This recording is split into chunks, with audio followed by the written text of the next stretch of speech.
YouTube, I'm the Game of Pegasus 187. This is Side Scroller Sunday, episode 43. Just trudging right through here to the end of Super Metroid. There's an energy tank, which I think ended the last episode, but overlap, whatever. Ridley just got his dragon ass kicked. Is he a dragon? Is he a fucking dinosaur? I don't know. But I came, I saw, and I kicked his ass. So, Fastlane was tonight. I can't win a Survivor, get past the quarterfinals in a Survivor King of the Ring to save my life in Supercard. Like, I maybe do fucking 7th place, 8, like dead last, but at least I get a legendary card. And this time, the Supercard gods were good to me. I got a legendary Bailey. Took how many fucking King of the Rings? So, I felt like, you know, I'm gonna screw the Survivor King of the Rings right now. I dropped down into a legendary King of the Ring. So, what I decided to run, my supports are that Survivor stop sign, and then a legendary Charisma, which I accidentally pulled in my Road to Glory because, well, I had like 220 resets, and then, well, total. And then I actually pulled a reset, and it was a legendary. I'm like, no, fuck. Could have got a damn legendary or a Survivor card this time, but oh well. So, those are my supports. I'm running, I got legendary page as my single diva, and then I'm running Bailey, and my other legendary pro page is my diva tag. At least compatible. So I've got at least that covered. I've got Orton, Cena, and Ultimate Warrior as my singles. And then my other tag, it's a Survivor. I'm using Neville and Ric Flair. Yes. Event Ric Flair that I got in Road to Glory, which I'm very happy with, which will at least be a good, you know, tag guy for a little while. If I can start busting out some more goddamn legendary cards here, I should be happy.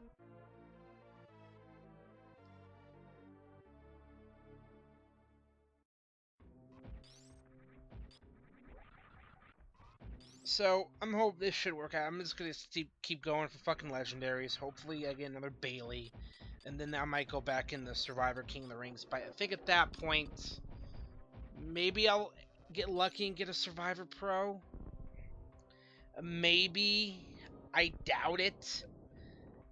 For sure it's gonna be an Event Pro because my Ring Domination deck should be in Survivor, and then Road to Glory, I can, a little bit of spending, but I can bust out the event in that one. This basically proved it with Ric Flair, so. Yeah. Team Ring Domination!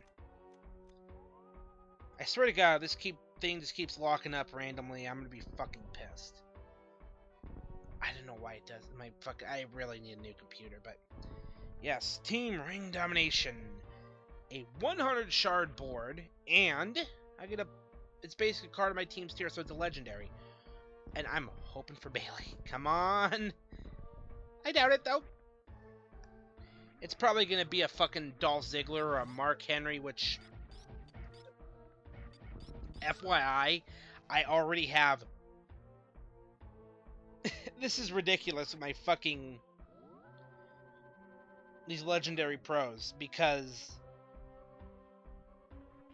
my fucking Road to Glory deck, I've got, as far as my divas, legendary Pro Eve, Survivor Alicia Fox, who I can't fucking stand. These are all up bearers, by the way, and 2 Page. I've got 2 Mark Henry, Kofi, Swagger, Goldust, 2 Sheamus. I'll have a second Stardust in here when I'm done working on him. I'm actually going to end up with a... I'll have Ryback in here at 1.2 when I get through with him. But Ziggler, Orton, Warrior, and you can't see him, but it's John Cena. Got it. What, did you think I was going to do another fucking and his name was John Cena joke? I just did it last week. Come on, at least give me some credit.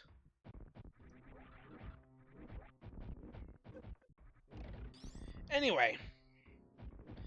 Yeah, so my next RTG I should be in Survivor, so I don't have to risk pulling a Legendary, but god damn it. These fucking... These diva problems, man.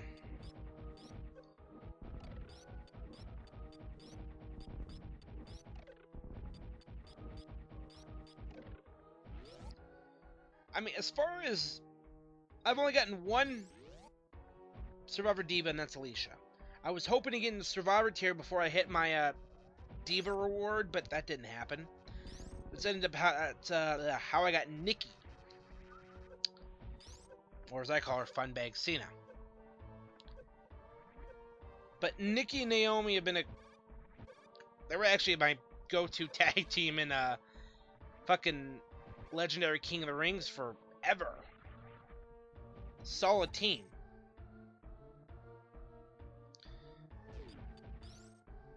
And no, I'm not gonna make that joke. What, you think I'm gonna make a comment about their tits and their ass? Fuck you! Come on, yeah, I'll show a little bit of class here. But this is just ridiculous that there was one down arrow in...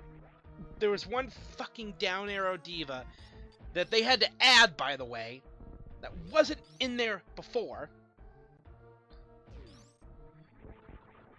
In Epic and above. And they added Bailey. There were no down arrow divas for diva tag teams before that. Nice job, Cat Daddy. Yeah, you're really thinking ahead of the game there, guys. Because that little, that nice little all up, there's no down arrows in Legendary before Bailey. Yeah, you're hurting me right now, motherfuckers.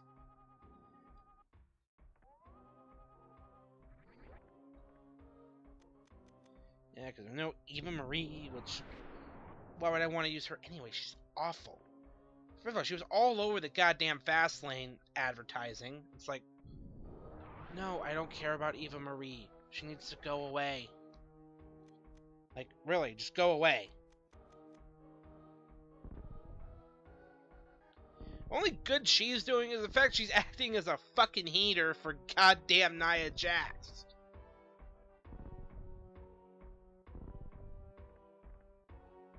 Let's see here. I think I should be right that, Yep. And I mean, even when they added Diva Tag Teams, when they added Road to Glory in Season 1, I don't think they thought them through too hard originally, but whatever. But now we have Down Arrow Divas, which is actually Bailey and Becky Lynch in Survivor.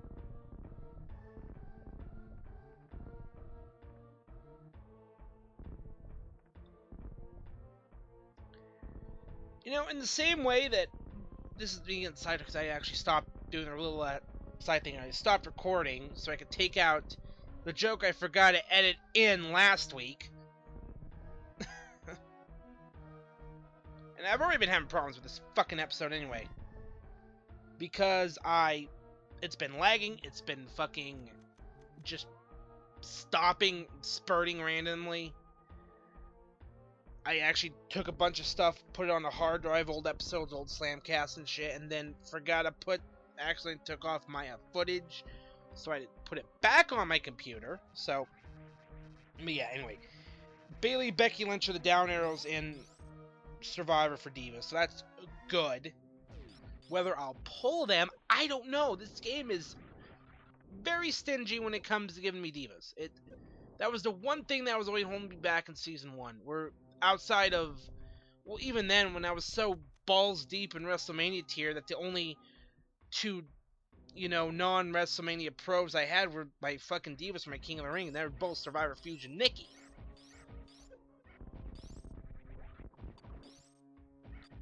I couldn't get a WrestleMania Fusion Diva. It was annoying. I mean, I was trying. I got Rock, which is obvious because that fucking Rock seems to just follow me around. It's like, Season 1. Like, literally, I had Survivor Pro Rock and Epic Legendary in Survivor, and then WrestleMania. I had Austin Legendary in Survivor. I did right near the beginning of season, right about beginning of season 2. I pulled another Austin, and that was a fusion. I mean, I've just been doing season 1 King of the Rings for feeder cards. If I need a quick, you know, feed, that's what I'm going to use, because I've still, where am I at now, my limit? Let's see, because I still have 16 WrestleMania cards in my fucking catalog right now. 31 legendaries, 9 survivors, but most of those are season 2, so it's not that big of a deal, but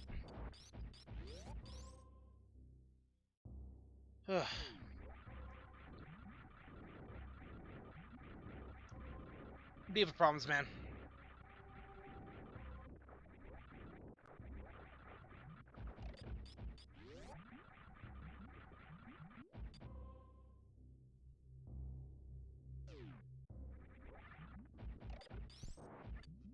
What?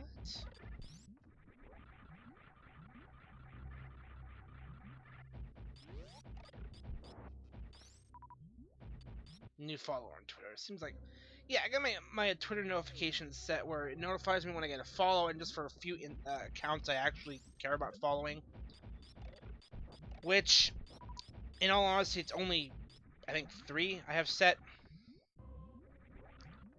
Let me see if I can go in here. Notifications. Yeah, because multiple notifications.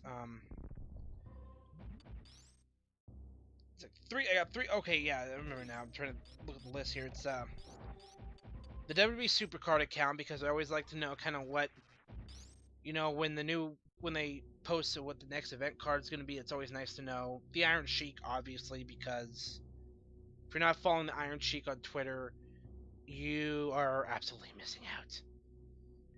Always retweets Virgil, too. Even though Virgil's nothing but a $5 jabroni.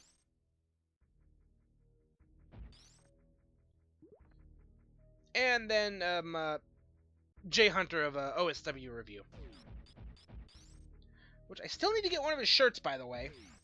Well, there's 2 of them. The What Bar shirt, and then there's the fight event card thing that I need to get. But my money has been taken up, thank you Pro Wrestling Tees, because I just went and ordered the Styles Club shirt. Yeah, this was a ridiculous. This pissed me off because I get up in the morning, which I never do on a day off early.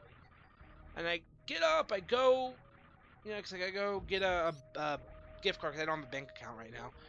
I go get a gift card so I can come home and then order the shirt. Well, when I got back, it was gone. It was like shit. So I went and got the Bullet Club Styles one, which $25, a little more expensive, but you know, anything, all the New Japan stuff. I mean, legit. I mean, I spent $55 alone on the 2 Shinsuke Nakamura shirts.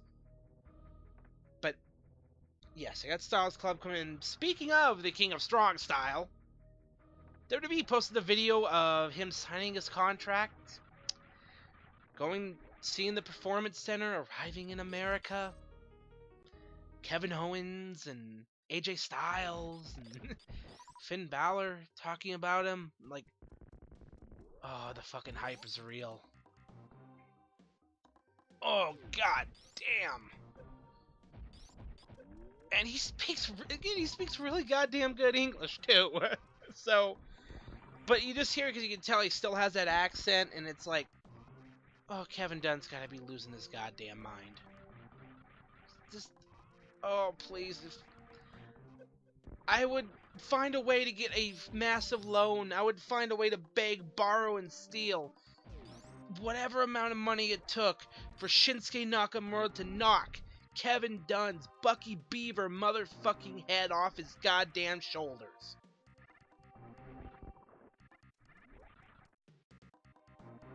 And as I seem to keep kind of rolling into things, I can't wait for Kevin Dunn to go away. But this has to do with Fastlane. Now, main event. I'll get to the main event at the end here, and I'm just rolling through, just talking. But kick back for the pre-show. I'm grinding through my road to glory, just finishing off getting Ric Flair. Start going through the pre-show. They all yada yada yada. And first of all, heel king is best king. That's the king we want. He's such a fucking asshole. It's great. Like him, Kevin Owens, and then Matt Hardy and Tina are three of the biggest. Apparently my computer doesn't like Jerry Lawler. But anyway, yeah. Owens, Lawler, and Hardy. Three of the biggest assholes right now. I'm not gonna go bash on TNA right now. I don't care. I do not fucking care right now. I'm not gonna. But anyway, because heel king and because they have him paired up with Mauro Ranallo on SmackDown, who was fucking fantastic. You watch 2 out of 3 falls match, Del Rio and Kalisto. I'll get to that here in a minute. So, rolling through all their talking about, they're talking about the Divas title match and yada yada yada. You've got idiots in the behind the pre-show panel, and they're looking like waving. It's like fuck off. For one, just fuck off. Like, hey, we can. I'll see you morons. Go away. But so get to the match and. Like, during the pre-show, you hear JBL's music start to play, like, cool. And the crowd popped for JBL. Of course, he's a wrestling god. Hello. He was just a fantastic heel on SmackDown. God, I remember that. Missed that run. I mean, and Eddie Guerrero put his heart and soul in putting that guy over. Just... Yeah, deciding on what I was doing here is going to do a quick, full, ship heal. The great thing about Super Metroid is you can just go right back to your ship and just fully heal, fully stock all your weapons. It's great, but... Anyway, yeah, JBL, so... Awesome. And then they get to the pre-show match, and Mauro Ranallo's on commentary, like, oh my god, he's gonna call the whole pay. And I got a hit on myself, by the way, but it's like, is Mauro gonna call the whole pay-per-view? And I'm just listening to him as this match is going on. You have, Del Rio get himself disqualified. It's 2 out of 3 falls, so first fall goes to Kalisto. It's like, god damn. Thank you, WWE, for doing something a little different with your 2 out of 3 falls matches. I thought they were just gonna do the quick roll up, whatever, and then, it was gonna be whoever was down 2 falls. But no, it was Kalisto won the first fall, so Del Rio's down. He's got to win 2 because, well, Del Rio gets himself disqualified, which I don't think I've seen yet in a. I don't think I've seen in a 2 out of 3 falls match. I'm really happy with that outcome.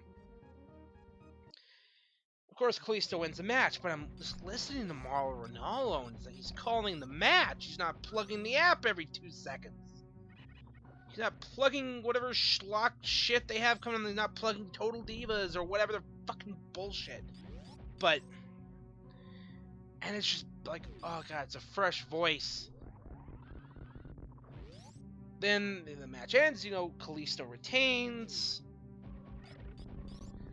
The panel does their final little wrap up, and then the show starts, and they kick off with Sasha and Becky versus Naomi and Tamina, and then.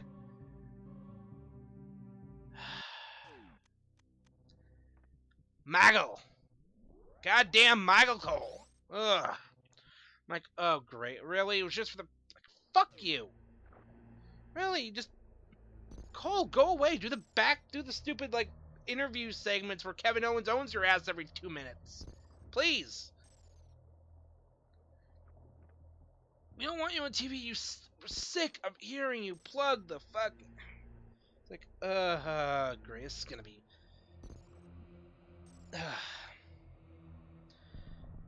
See, now I could have done this beforehand, by the way, as I defeated this, but I just want to do it all. I don't know. I just want to do it all at once. So you can just see them all, the crystals blow up, and then reveal the elevator to Toran, or however you fucking pronounce it. And I think I'm just gonna roll on. This is gonna be the big ending, not Big E's finish.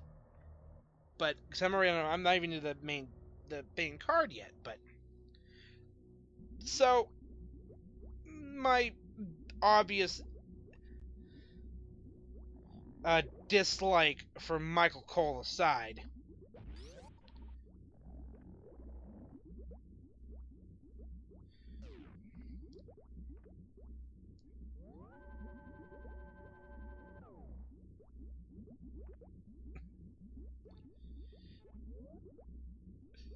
Cole's only good line all night was "Who let Schimmel in the building?" And I'll get to that here in a minute.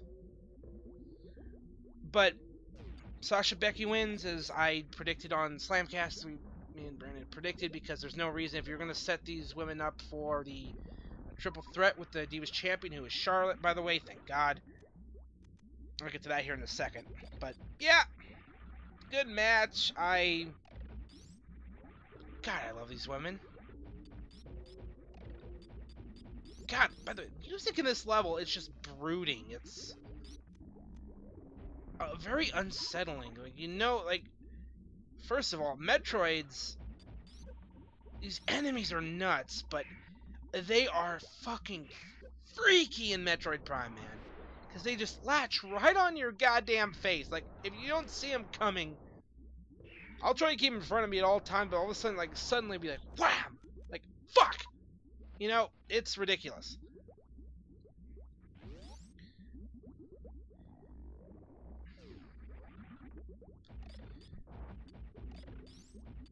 Oh, man. Oh, and here's another thing. I'm looking through on their Facebook group, Wrestling/MMA Revolution, and I made the comment, is WB lifting sound clips from Nick Arcade. I heard it 3 different times tonight. I heard it, like, right in the This Week in WWE beforehand. I'm like, that sounded like it was from Nick Arcade. And then I just keep hearing, like, during, like, a New Day thing, and I was like, look, I know I've watched that show religiously, and I made no bones about how big of a fan I am of it. I mean, I was legitimately excited one day when I went to turn on a Nick Arcade playlist, and I was going to take a nap, get a little background noise, and I just said, Nick Arcade, and all of a sudden it's the unseen Nick Arcade pilot. I'm like, what? Like, why has no one informed me of this? It was a legitimate unseen pilot, and it wasn't even... Fillmore wasn't the host, Andrea Lively wasn't the announcer, everything about the show was just a base understanding. They were still tweaking to do, but it was a base idea of the show. I think it was done on, like, the Get the Picture set. But yeah. So, anyway. I'm trying to figure the order of the matches here. Ziggler and Owens. Owens retains, thank God. And by the way, Owens beforehand, or no, afterwards, he had to watch the video of WWE posted to their Facebook, and there's a point where Kane's pyro hits, and he just it just slams the chair, like, I can make noise too. Like, this guy's fantastic.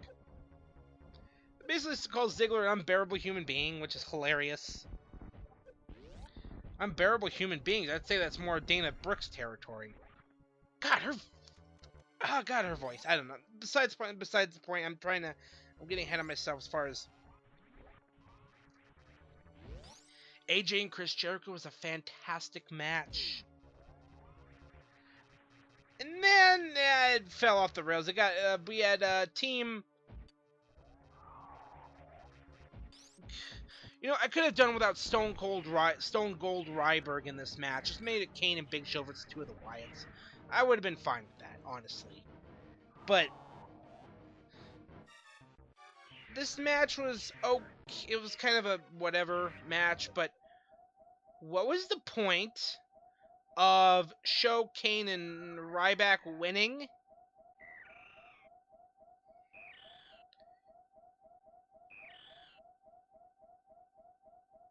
Divas title match. I'm just kind of going off memory here.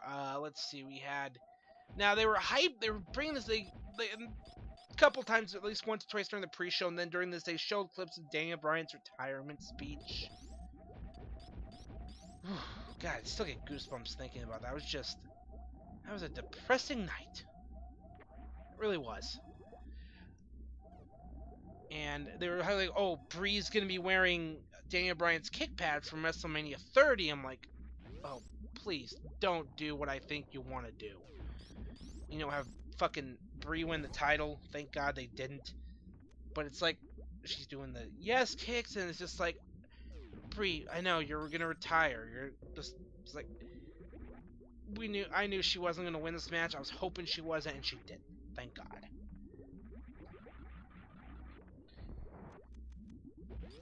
We had this was, so they were building this up as the cutting edge. So while in WWE, while you know these guys were active, Edge and Christian had their own, you know, Piper's Pit type interview shows, and there was a period where they had Edge had the cutting edge, Christian had the Peep Show. I almost said Colt Cabana there for a minute. Carlito had Carlito's Cabana. You had Jericho with the highlight reel. So you had MVP at the VIP lounge at one point. So you had all these guys with their different interview shows, which was fine.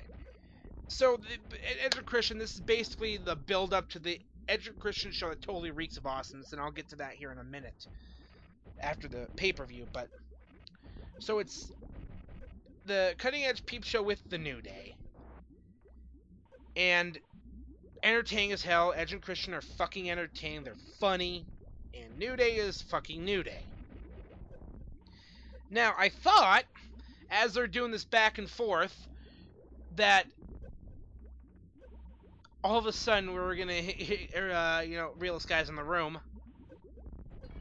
And I thought, because they were talking about, oh, the New Day's like, oh, the Ascension? Yeah, I know, Legion of Losers. You know, they bring the fucking League of Nations. Like, I was hoping it would be something like, no, well, you haven't ran through everybody, you know, whatever it is, and then here comes Enzo and Cass, Carmella, and like. So now, apparently, was me during the end of this, near the section of the Mother Brain fight, and talking about Enzo and Cass just too much for my computer. I don't know. Fuck. Anyway, nope, we didn't get Enzo and Cass. League of Nations came out, and that was it. No brawl, no Enzo and Cass coming out making a save or whatever. And what in God, the bluest of blue hells, man. That is, I'll tell you, that's a surprise for a finale. Like, I'm just putting myself back in '94. This game, if I'd played this when it first released, I was like, oh look, here we go, another redux of the Mother Brain fight. Oh, that was easy. And then you get this monstrosity. I mean, this thing is. God, how do I describe this? What, fucking, you know, Kevin Dunn ugly? God, I love making fun of Bucky Beaver. But, anyway. So that was that. And then all of a sudden, the most random match so far this year, we had fucking Curtis Axel versus, it was one of the Social Outcasts versus R-Truth. Like, and I thought this is where they might pull, like, oh, there's 4 of you and 1 of me. Like, I got some partners, and then here they come, and it would have been fine. No. So there we go. Then we get to the wonderful main event. This is not a pro-Roman crowd. This WWE needs to give up on the Roman. I don't know. They've got their plan. Roman wins. LOL. He had to look real strong, you know. They fucking had a powerbomb Brock Lesnar through 2 fucking tables. And even that still didn't keep him out of the match, but I will say there's a point where Dean slaps Brock Lesnar. You fucking nut. You goddamn lunatic. He low blows him at one point in the match. And I just, Dragon Ball Z Bridgman. You know, he keeps kicking me in the dick. Why? Why does he keep kicking me in the dick? Like, right in the fucking dick every time. So, yeah. But, bottom line, Roman wins. He's going to WrestleMania. They had Triple H and Roman face off, which, you know, fine way to end the show. WrestleMania logo in the background. And I will say this, God help whoever was fucking doing the Fastlane drinking game, because what the fuck?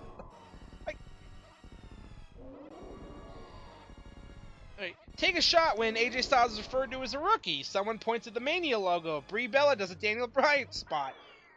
You feel the need to soften the pain of watching the six-man tag, a super kick or an enziguri connects. You're pretty sure Owens and Ziggler have wrestled before. Cole says Road to WrestleMania. The cameras miss an important moment. You know what? Wait. Send that shot to Kevin Dunn. It'll probably prove his work. Brock suplexes somebody. Reigns hears the wrath of the crowd. You mentally masturbate to the idea of Ambrose winning the triple threat. God.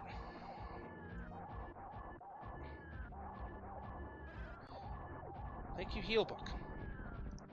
But knew it was happening. I will say one thing as far, just a quick Lucha Underground this week, was the debut of the King of Dong style, Joey Ryan, who proposed to his girlfriend, Laura James, in the middle of a match at a PWG show the other night. Middle of the match. I tip my hat to you. All hail the King of Dong style. But, so I'm watching it, and Joey Ryan debuts, and he's basically facing, they call him Cage. The Weapon X is the most convoluted fucking move in wrestling right now. It just looks so damn cool. So this music playing as Joey Ryan's doing this thing, and it's like I've heard that somewhere before. I couldn't fucking put my finger on it. And then I realized I had flashbacks to a big fat bastard playing a male stripper who came out when DX returned in 06. And I remembered it. Big Dick Johnson. Like, I knew I heard that music somewhere before. It was Big Dick Johnson. And I wonder if Krista Joseph is having flashbacks to getting a Singapore cane to the dick by the Sandman. Like, bravo.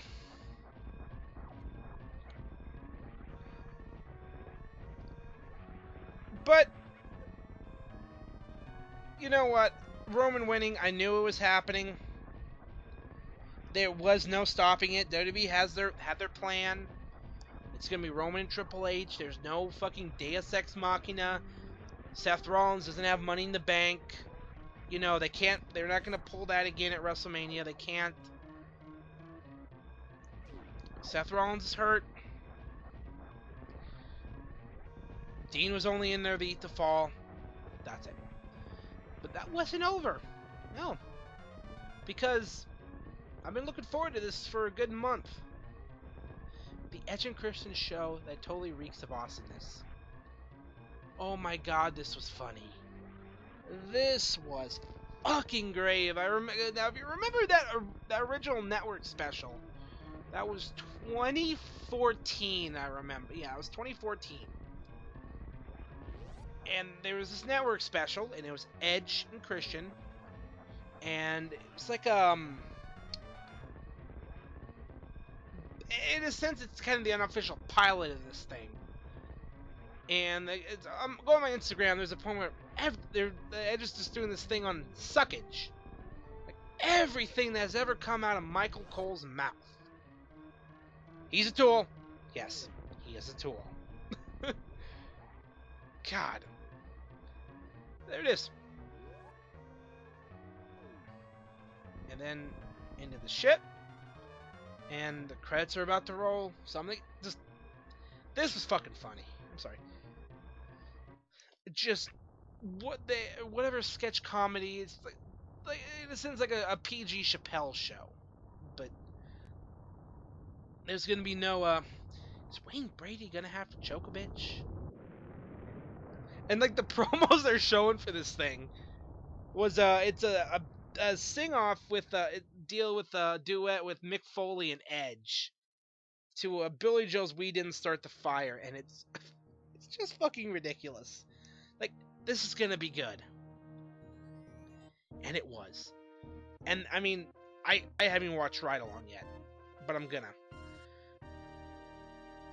We've got Camp WWE I'm looking forward to. So, but I mean, we've got NXT. I mean, Austin Aries, the The King of Strong Style is coming in. He's signed. WrestleMania's on the horizon, and you know what? I'm not going to be that guy that's going to hate on a Roman Reigns triple. I don't hate this idea. I hate, in a sense, how they've gone about it. Look, WWE has their plan. Roman's he's gonna have his moment. I'm fine with that.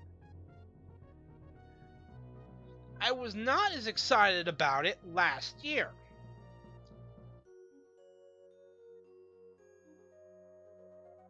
But I kind of figured they weren't gonna tank their biggest pay-per-view, and then Seth Rollins wins the fucking title, which I do need to go back and watch that. But yeah, that's the thing, man. It's Roman's gonna have his moment, and honestly, I think he's just gonna have it till Seth gets back. Because he's coming. The headbanging will intensify. Oh my god. That's all I got. Fuck, I'll probably have this up Monday afternoon, more than likely. Maybe. I might have it up tonight. It's like 2 in the morning where I'm at right now, because I was playing a lot of Call of Duty. Kind of started getting back into that. I really like using the KN-44 and the Kuda. Those are my two go-to weapons right now. That and the ICR, a 4-grip quick draw usually, and then a recon sight. Just basic. I'm fucking around with different things, but that's really in the sense of what I'm playing. I need to stream. I will probably stream Monday after Raw. Sounds pretty good. I know, I plugged it on Slamcast and then I never stream. I work. I had to work Tuesday night. I get a text at 4:10, like, can you come in? I'm like, yeah, I'll come in. So, threw pants on, grabbed my shit, and went to work. But, anyway, that was Super Metroid. I haven't quite decided on the next game yet, but I've got a pretty damn good idea. Pegasus out.